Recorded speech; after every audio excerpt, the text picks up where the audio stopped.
The Toronto Blue Jays won a very important game today against the LA Dodgers, just a day after blowing one yesterday, a game that they seemingly had wrapped up. And the road trip was not the greatest, but they still ended up 3-3. And they also made a trade this morning. So we'll break that down and much more in this episode of Jays Digest.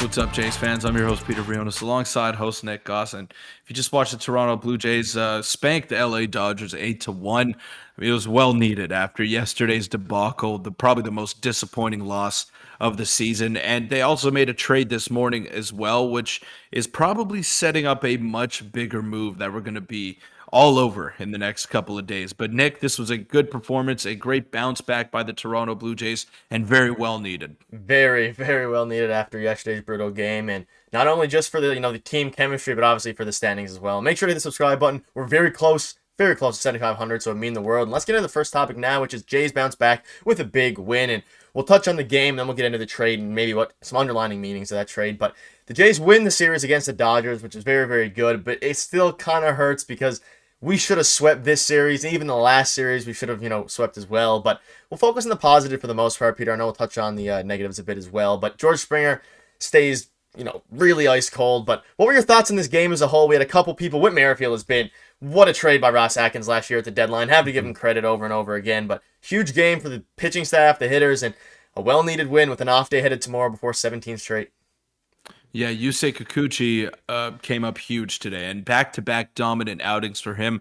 I wish he would have got a longer leash against the Seattle Mariners, but it is what it is. And today, just another masterclass from him. I believe 8 strikeouts in 6 innings, and he was great today. Just a couple of walks, didn't give up that many hits, and just one earned run. He needed a long outing today to give that bullpen a bit of a break, especially after yesterday, and we saw them get gassed. They didn't have what it took yesterday to get through that game, and they did it today. It was a much needed bounce back performance. Bo Bichette is finally off the schneid, a couple of good nights in a row. Same thing with Vladdy, starting to hit the ball a lot harder, and the team's looking better. They're looking better. They're just a couple of minor additions away, but they got to keep this momentum going. They could have had 6 wins in a row here. They weren't able to close out a lot of those games.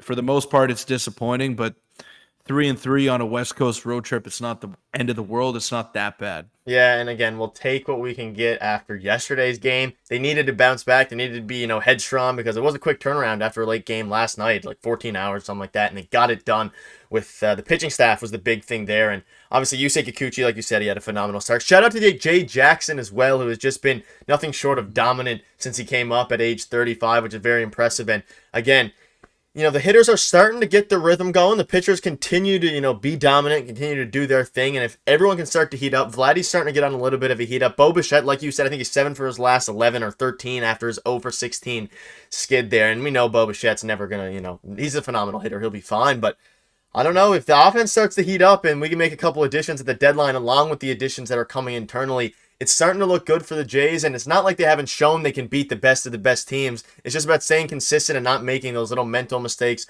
or sometimes coaching mistakes like they had the past 2 series. Right. Yeah, but that's the thing that separates good and great teams, Nick. It's the ability to put other teams away, and it's the ability to not have those mental lapses. We saw it yesterday with Santiago Espinal. He wasn't ready to come up and throw, and the tying run scored, and then Mitch White came in, and we know the story from there.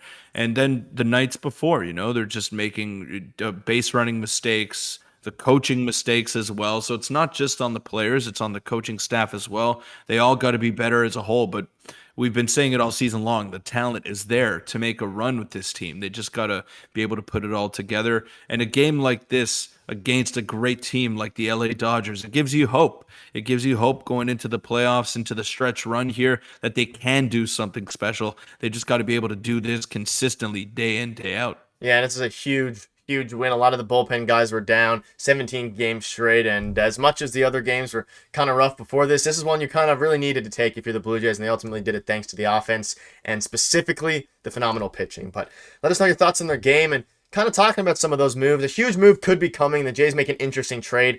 The trade itself, I don't think is going to have much of an impact for the Blue Jays, going forward, from an asset standpoint. However, if in case you missed the trade, Here it is here. We've acquired Mason McCoy, 28-year-old prospect from the Mariners, in exchange for right-handed pitcher Trent Thornton, who we DFA'd recently to make room for Genesis Cabrera. Peter, what are your initial thoughts on the trade? I know we kind of spoke about this off camera. It could mean something else, though, which we'll touch on, and I kind of highlighted there in a sec by clicking the round screenshot there, but it could mean something else is coming. But from a whole, Mason McCoy is not that impressive, and I do think that Trent Thornton is going to have a much more bigger impact than Mason McCoy will for the Mariners.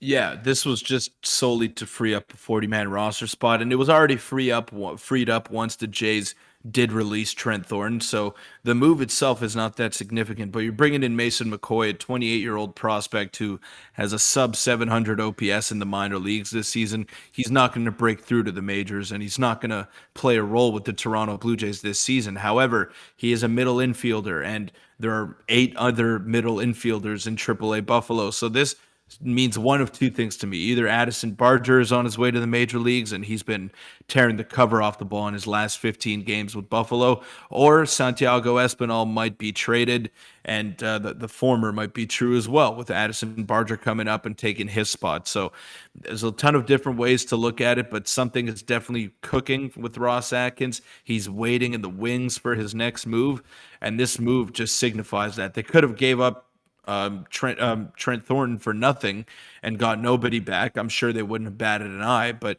they need someone to fill that void that someone's going to leave, and we're just not sure who it is yet. Yeah, and that's the thing. You'd think that if they were going to get again, Trent Thornton's on a major piece, so if they're taking back a middle infielder, you wouldn't think they would get him back with the current state of the middle infield. And as Thomas Hall said, the Bisons are quickly filling up with their infielders. They'll have 8 on the active roster once he's added, and 9 if you include Otto Lopez, who will certainly get some playing time when he comes back up. And he goes on to say, I think of a few ways the Jays could address this AAA logjam. And you mentioned it there with Espinal, Berger, who's been playing a bunch of different positions. But another way to think about it is maybe they have a trade tentatively lined up, or they're expecting to trade, one of those minor league prospects such as Davis Schneider, Otto Lopez. There's tons. Maybe even Aurelvis Martinez. Now, I doubt that Aurelvis is being traded, but you never know. It just seems like there was a reason behind them getting specifically this guy who's not a project. He's 28 years old, and he's not going to have an impact for the major league team. He seems like nothing, like you said to me, nothing more than minor league depth, but it seems like they didn't need that depth unless a move is going to come here soon, and this makes me a little bit excited, but maybe we're reading too far into the lines, but it seems a bit too, too good to be true for it just to be a move like that for Trent Thornton. Whether it sets up the next move or not, I'm always a fan of getting someone in return for someone that you give up, even if it's someone significant. You got like 5 teams to fill in the minor leagues, so we can't forget that there's a ton of guys that need to play. You got to have a lot of players in case others get injured. So I'm a fan of the move, whether it's insignificant or not. But yeah, this definitely does set up something for me.